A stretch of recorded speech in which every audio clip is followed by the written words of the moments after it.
வணக்கம். வாழ்கவளமுடன். தாராசுரம் கோயிலை பற்றி நிறையா அடிக்கடி சொல்லியிருக்கிறோம். அதில் இன்னும் ஒரு சிறப்பு இருக்குது.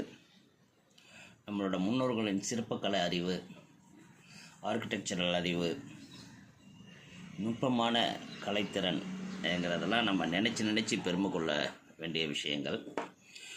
குறிப்பாக வருங்கால சந்ததிகளுக்கு நம்ம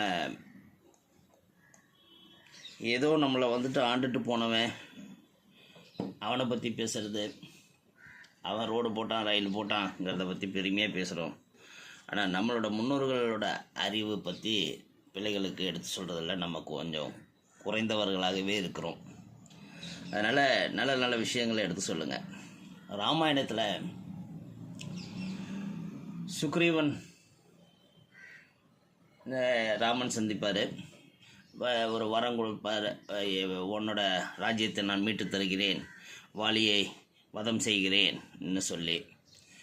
அப்போ வாலியை வதம் செய்கிறதுக்கு போனால் வாலி அவனுக்கு எதுக்கு நின்று யார் சண்டை போட்டாலும் அவங்களோட பலத்தில் பாதி பலம் அவருக்கு வந்துடும்ன்ட்டு ஏதோ ஒரு கதை படித்தது எனக்கு ஞாபகம் இருக்குது. அதனால் ராமன் அவருக்கு எதுக்கு போனால் அவரோட பலம் போயிடும். அதனால் என்ன பண்ணலாம் என்ன மறைந்து இருந்து தாக்குவது என்ன ஒரு கான்செப்ட் எடுப்பாங்க.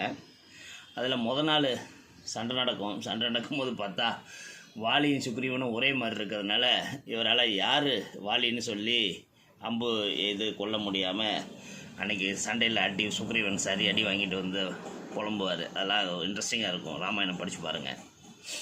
ஸோ மறுநாள் ஒரு சின்ன மாலையை சுக்ரீவனுக்கு மட்டும் அணிவித்து அனுப்புவாங்க. அப்படி அடையாளப்படுத்தி வாலி சுக்ரீவனும் சண்டை போடும்போது ஒரு மரத்துக்கு பின்புறம் பதுங்கி இருந்து ராமன் அம்பு எய்து வாலியை கொள்வார்.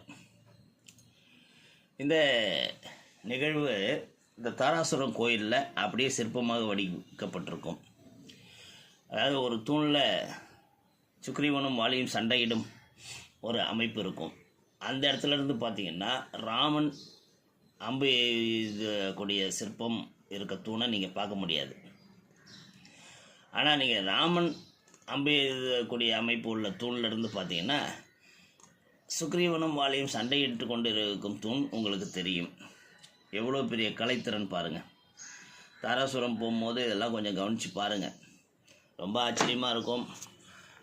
நம்மளோட முன்னோர்களின் அறிவு, அந்த அறிவுங்கிறது அறமற்று போய்விட்டதுங்கிறது தான் வருத்தம். எடுத்து சொல்லுங்கள் உங்கள் பிள்ளைங்களுக்கு. வாழ்க வளமுடன். நலமே சொல்.